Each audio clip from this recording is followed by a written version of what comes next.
جس طرح کہ آپ کو پتہ ہے کہ جو حالیہ فلیش فلڈ آیا ہے اس نے نہ صرف سوات کے لوگوں کو بلکہ یہاں پہ جو باہر سے دوسرے علاقوں سے آنے والے سیاح تھے سوات میں اور کمراٹ میں اور دیر میں ان کو بہت شدید متاثر کیا ہے۔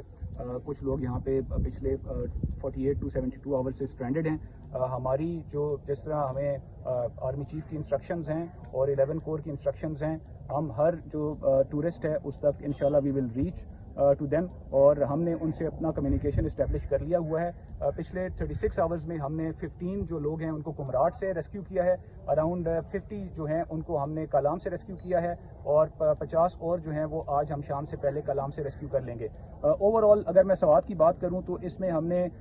تقریباً کوئی 1200 سے 1300 کے قریب جو different in parts of Swat جو کہ بہت دور افتادہ اور ان ایکسیسیبل ایریاز ہیں وہاں سے ہم نے لوگوں کو ریسکیو کیا ہے۔ 47 کے قریب ہم نے جو ریلیف کیمپس ہیں وہ اسٹیبلش کیے ہیں، اور اراؤنڈ 256 فیملیز جو ہیں اس میں ان کو ہم فوڈ بھی دے رہے ہیں، ان کو بورڈنگ اور لاڈجنگ ان کو ہم پرووائڈ کر رہے ہیں۔ میڈیکل کیمپس جو ہیں وہ ہم نے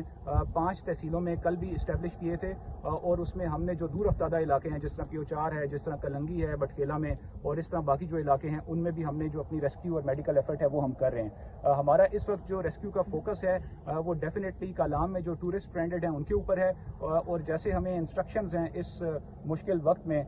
وی ول انشور کہ جب